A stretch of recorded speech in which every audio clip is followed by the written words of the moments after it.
शांताकारं भुजंगशयनं पद्मनाभं सुरेशं विशुधार्म गगन सदृशं मेघवर्णं शुभांगं लक्ष्मीकांतं कमलनयनं योगिविद्यान गम्यं वंदे विष्णु भवभयहरं सर्वलौकिकनाथं। मंगलम भगवान विष्णु मंगलम गरुड़ध्वजा मंगलम पुंडरीकाक्षय मंगलाय तनोहरि। ओम नमो भगवते वासुदेवाय।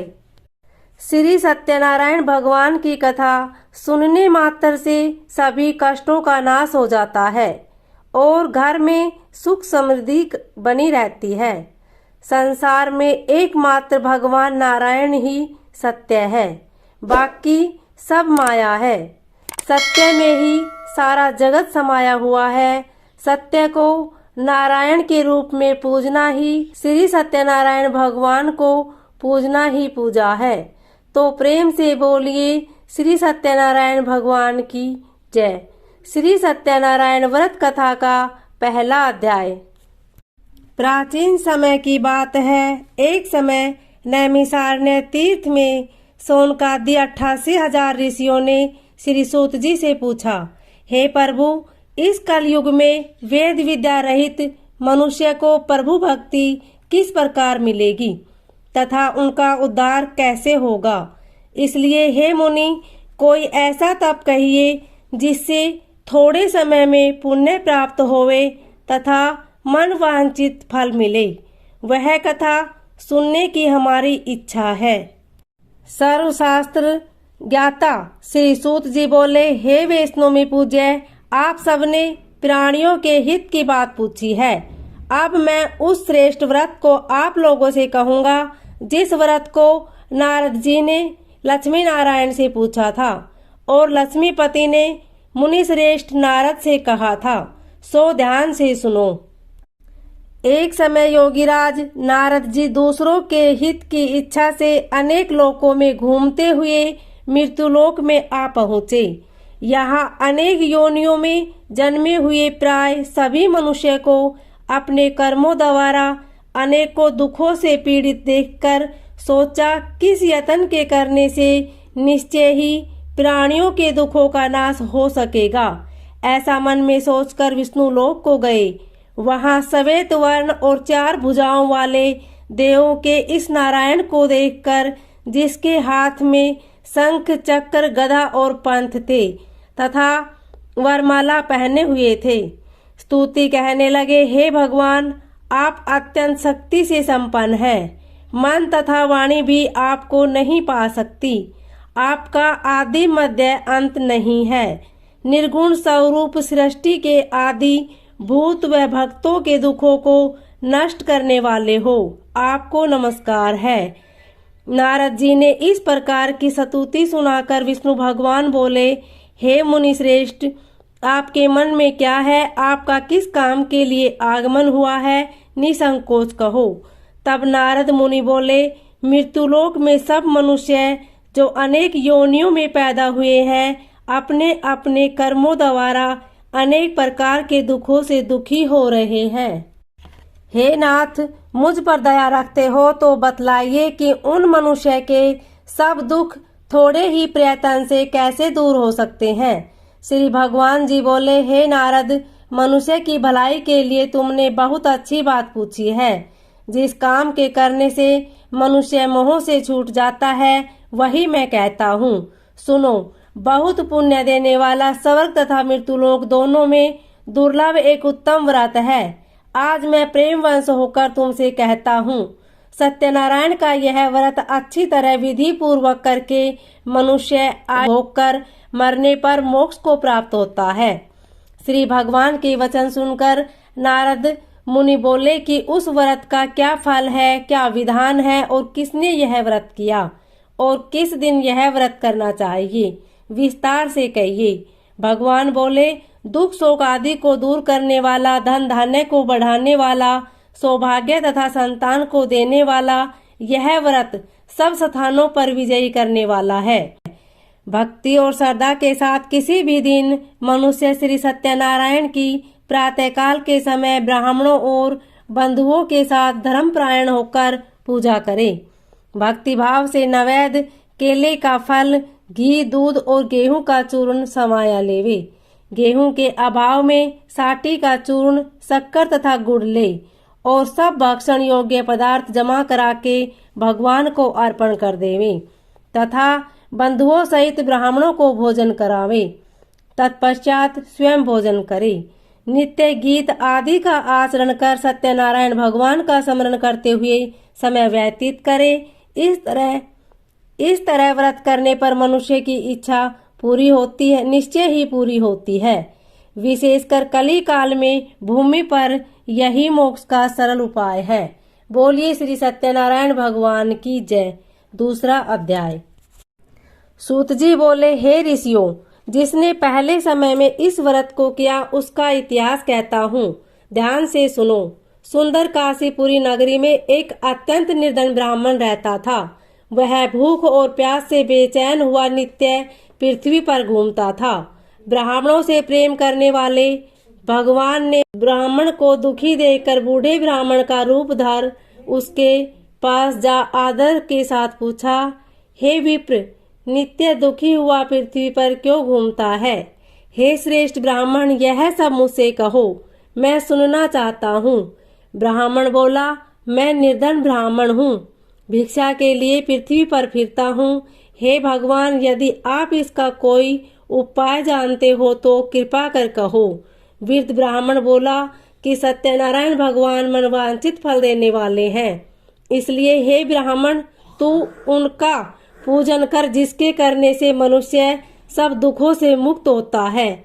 ब्राह्मण को व्रत का सारा विधान बतलाकर बूढ़े ब्राह्मण का रूप धारण करने वाले सत्यनारायण भगवान अंतर्ध्यान हो गए।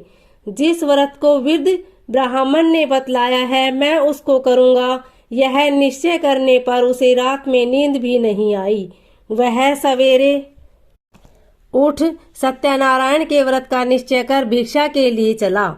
उसको भिक्षा में बहुत धन मिला, जिससे बंधु बांधवों के साथ उसने सत्यनारायण का व्रत किया।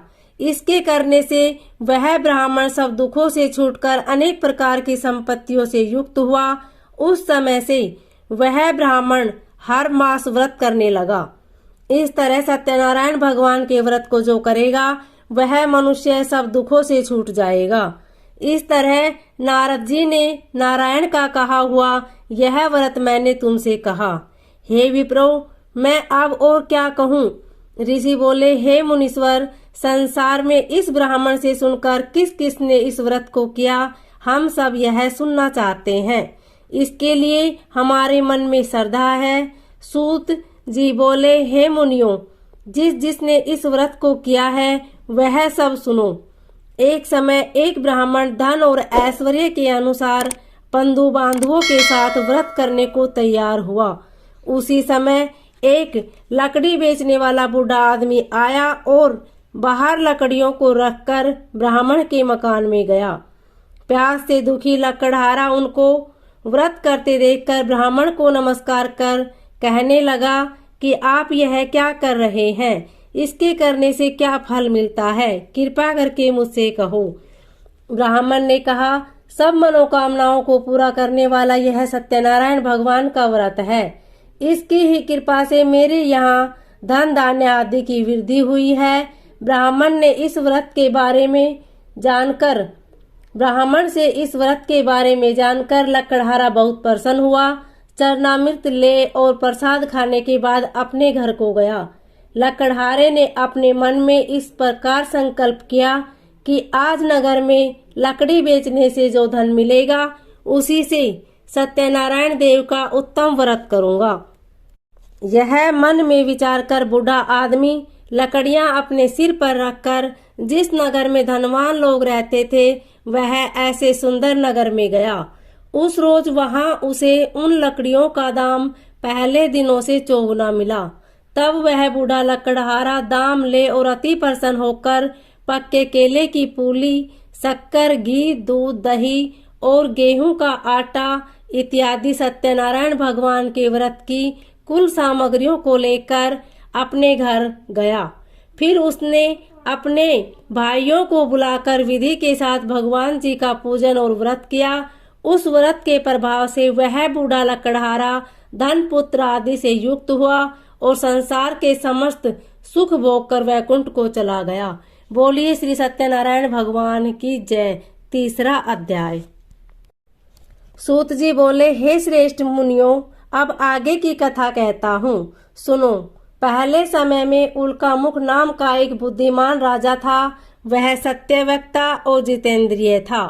प्रतिदिन देव स्थानों पर जाता तथा गरीबों को धन देकर उनके कष्ट दूर करता था।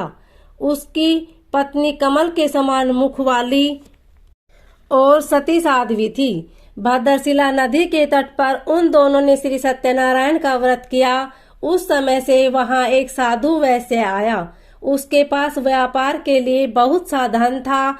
वह नाव को किनारे पर ठहराकर राजा के पास आ गया और राजा को व्रत करते हुए देखकर विनय के साथ पूछने लगा, हे राजन, भक्ति युक्त चित्त से आप यह क्या कर रहे हैं? मेरी सुनने की इच्छा है, सो आप मुझे बताइए। तब राजा बोला, हे साधु, अपने बांधुओं के साथ पुत्र आदि की प्राप्ति के लिए यह महाशक्तिवान सत्यनारायण भगवान का व्रत व पूजन किया जा रहा है। राजा के वचन सुनकर साधु आदर से बोला, हे राजन, मुझसे इसका सब विधान कहो।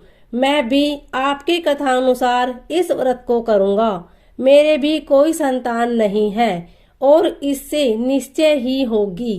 राजा से सब विधान सुन व्यापार से निवृत्त हो वह आनंद के साथ घर गया। साधु ने अपनी स्त्री से संतान देने वाले उस व्रत का समाचार सुनाया और कहा कि जब मेरी संतान होगी तब मैं इस व्रत को करूँगा। साधु ने ऐसे वचन अपनी स्त्री लीलावती से कहे। एक दिन उसकी स्त्री लीलावती पति के साथ आनंदित हो सांसारिक धर्म से प्रवृत्त होकर सत्यनारायण भगवान की कृपा से गर्भवती हो गई तथा 10वें महीने में उसके एक सुंदर कन्या का जन्म हुआ। दिनों दिन वह इस तरह बढ़ने लगी जैसे शुक्ल पक्ष का चंद्रमा बढ़ता है। कन्या का नाम कलावती रखा गया।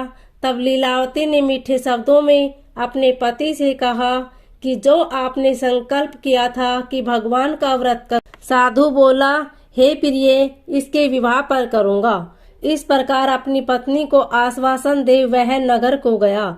कलावती पितृगृह में वृद्धि को प्राप्त हो गई। साधु ने जब नगर में सखियों के साथ अपनी पुत्री को देखा तो तुरंत दूत बुलाकर कहा कि पुत्री के वास्ते को सुयोग्य वर देख कर लाओ। साधु की आज्ञा पाकर दूत कंचन नगर पहुंचा और वहां पर बड़ी खोज कर देखभाल कर लड़के के लिए सुयोग्य वणिक पुत्र को ले आया। उस सुयोग्य लड़के को देखकर साधु ने अपने बंधु बांधवों सहित प्रसन्नचित्त अपनी पुत्री का विवाह उसके साथ कर दिया। किंतु दुर्भाग्य से विवाह के समय भी उस व्रत को करना भूल गया। तब श्री भगवान क्रोधित हो गए और श्राप दिया कि तुम्हें दारुण दुख प्राप्त होगा। अपने कार्य में कुशल साधु बनिया जामाता सहित समुद्र के समीप स्थित रतनपुर नगर में गया और वहां दोनों ससुर जमाई चंद्रकेतु राजा के उस नगर में व्यापार करने लगे। एक रोज भगवान सत्यनारायण की माया से प्रेरित कोई चोर राजा का धन चुराकर भागा जा रहा था। किंतु राजा के दूतों को आता देखकर चोरों ने घबराकर भागते हुए राजा के धन को वहीं चुपचाप रख दिया जहां वो ससुर जमाई ठहरे हुए थे। जब दूतों ने उस साधु वैश्य के पास राजा के धन को रखा देखा तो दोनों को बांधकर ले गए और प्रसन्नता से दौड़ते हुए राजा के समीप जाकर बोले, यह दो चोर हम पकड़कर लाए हैं, कृपया आज्ञा दे। तब राजा की आज्ञा से उन्हें कठोर कारावास में डाल दिया गया और उनका सब धन छीन लिया। सत्यनारायण भगवान के श्राप द्वारा उनकी पत्नी भी घर पर बहुत दुखी हुई और घर पर जो धन रखा था चोर चुरा कर ले गए। शारीरिक व मानसिक पीड़ा तथा भूख प्यास से अति दुखित हो अन्न की चिंता में कलावती एक ब्राह्मण के घर गई। वहां उसने सत्यनारायण भगवान का व्रत होते देखा। फिर कथा सुनी और प्रसाद ग्रहण कर रात को घर आई। माता ने कलावती से कहा, हे पुत्री, अब तक कहाँ रही, वह तेरे मन में क्या है? कलावती बोली, हे माता, एक ब्राह्मण के घर श्री सत्यनारायण भगवान का व्रत देखा है। कन्या के वचन सुनकर लीलावती भगवान के पूजन की तैयारी करने लगी। लीलावती ने परिवार और बंधुओं सहित श्री सत्यनारायण भगवान का पूजन किया और वर मांगा कि मेरे पति और दामाद शीघ्र घर आ जाएं। साथ ही प्रार्थना की कि हम सबका अपराध क्षमा करो। सत्यनारायण भगवान इस व्रत से संतुष्ट हो गए और राजा चंद्रकेतु को सौपन में दर्शन देकर कहा, हे राजन, दोनों वैश्यों को प्रातः ही छोड़ दो और उनका सब धन जो तुमने ग्रहण किया है दे दो, नहीं तो मैं तेरा धन, राज्य, पुत्र आदि सब नष्ट कर दूंगा। राजा से ऐसे वचन कहकर भगवान अंतर्ध्यान हो गए। प्रातःकाल राजा चंद्रकेतु ने सभा में अपना सौपन सुनाया। फिर दोनों वणिक पुत्रों को कैद से मुक्त कर सभा में बुलाया। दोनों ने आते ही राजा को नमस्कार किया। राजा मीठे वचनों से बोला, हे महानुभाव भावी वंश, ऐसा कठिन दुख प्राप्त हुआ है, अब तुम्हें कोई भय नहीं। ऐसा कहकर राजा ने उनको नए नए वस्त्र आभूषण पहनाए तथा उनका जितना धन लिया था उससे दुगना धन देकर आदर सहित विदा किया और दोनों वैश्य अपने घर को चल दिए। बोलिए श्री सत्यनारायण भगवान की जय। सूत जी बोले, वैश्य ने मंगलाचार करके यात्रा आरंभ की और अपने नगर को चला। उनके थोड़ी दूर चलने पर दंडी वेशधारी सत्यनारायण ने उनसे पूछा, हे साधु, तेरी नाव में क्या है? अभिमानी वणिक हंसता हुआ बोला, हे दंडी, आप क्यों पूछते हो? क्या धन लेने की इच्छा है? मेरी नाव में तो बेल और पत्ते भरे हैं। वैश्य का कठोर वचन सुनकर भगवान ने कहा, तुम्हारा वचन सत्य हो। दंडी ऐसा कहकर वहां से दूर चले गए और कुछ दूर जाकर समुद्र के किनारे बैठ गए। दंडी के जाने पर वैश्य ने नित्य क्रिया करने के बाद नाव को ऊंची उठी देखकर अचंभा किया और नाव में बेल पत्ते आदि देखकर मूर्छित हो जमीन पर गिर पड़ा। फिर मूर्छा खुलने पर अत्यंत शोक प्रकट करने लगा। तब उसका दामाद बोला कि आप शोक न करें, यह दंडी का श्राप है, अतः उनकी शरण में चलना चाहिए, तभी हमारी मनोकामना पूरी होगी। दामाद के वचन सुनकर साधु वणिक दंडी के पास पहुंचा और अत्यंत भक्ति भाव से नमस्कार करके बोला, हे भगवान, आपकी माया से मोहित ब्राह्मण आदि भी आपके रूप को नहीं जानते, तब मैं अज्ञानी कैसे जान सकता हूँ? आप प्रसन्न होइए, मैं सामर्थ्य के अनुसार आपकी पूजा करूँगा। मेरी रक्षा करो और पहले के समान नौका में धन भर दो। उसके भक्ति युक्त वचन सुनकर भगवान प्रसन्न हो गए। उसकी इच्छा अनुसार वर देकर अंतर्ध्यान हो गए। तब उन्होंने नाव पर आकर देखा कि नाव धन से परिपूर्ण है। फिर वह सत्यनारायण भगवान का पूजन कर साथियों सहित अपने नगर को, जब अपने नगर के निकट पहुंचा तब दूत को घर भेजा। दूत ने साधु के घर जाकर उसकी स्त्री को नमस्कार कर कहा कि साधु अपने दामाद सहित इस नगर के समीप आ गए हैं। ऐसा वचन सुन साधु की स्त्री ने बड़े हर्ष के साथ सत्यदेव का पूजन कर पुत्री से कहा, मैं अपने पति के दर्शन को जाती हूँ, तू कार्य पूर्ण कर शीघ्र आना। माता के ऐसे वचन सुनकर कलावती प्रसाद छोड़कर पति के पास गई।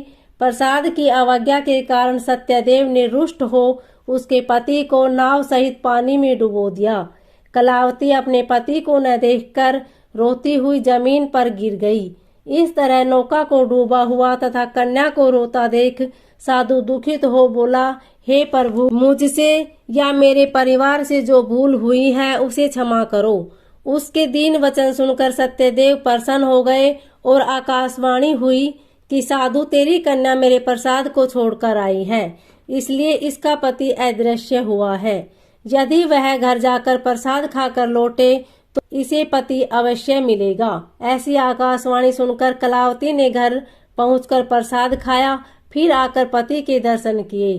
तत्पश्चात साधु ने बंधु बांधव सहित सत्यदेव का विधि पूर्वक पूजन किया। उस दिन से वह प्रत्येक पूर्णिमा को सत्यनारायण भगवान का पूजन एवं कथा करने लगा। फिर इस लोक का सुख भोग कर अंत में स्वर्ग लोक को गया। बोलिए श्री सत्यनारायण भगवान की जय। 5वां अध्याय। सूत जी बोले, हे ऋषियों, मैं और भी कथा कहता हूँ, सुनो। प्रजापालन में लिंग तुगध्वज नाम का एक राजा था। उसने भी भगवान का प्रसाद त्याग कर बहुत दुख पाया। एक समय वन में जाकर वन्य पशुओं को मारकर बड़ के नीचे आया। वहां उसने ग्वालों को भक्ति भाव से बांधुओं सहित सत्यनारायण जी का पूजन करते देखा। राजा देखकर भी अभिमानवश वहां नहीं गया और ने नमस्कार ही किया। जब ग्वालों ने भगवान का प्रसाद उसके सामने रखा तो वह प्रसाद को त्याग कर अपनी सुंदर नगरी को चला। वहां उसने अपना सब कुछ नष्ट पाया तो वह जान गया कि यह सब भगवान ने किया है। तब वह विश्वास कर ग्वालों के समीप गया और विधि पूर्वक पूजन कर प्रसाद खाया तो सत्यदेव की कृपा से पहले जैसा था वैसा ही हो गया। फिर दीर्घ काल तक सुख भोग कर मरने पर स्वर्गलोक को गया। जो मनुष्य इस परम दुर्लभ व्रत को करेगा, भगवान की कृपा से उसे धन धान्य की प्राप्ति होगी तथा सब मनोरथ पूर्ण होकर अंत में वैकुंठ धाम को जाता है। जिन्होंने पहले इस व्रत को किया, अब उनके दूसरे जन्म की कथा कहता हूँ। वृद्ध सतानंद ब्राह्मण ने सुदामा का जन्म लेकर मोक्ष को पाया। उल्कामुख नाम का राजा दशरथ होकर वैकुंठ को प्राप्त हुआ। साधु नाम के वैश्य ने मोर ध्वज बनकर अपने पुत्र को आरे से चीरकर मोक्ष को प्राप्त किया। महाराज तुगध्वज ने स्वयंभू होकर भगवान से भक्ति कर मोक्ष प्राप्त किया।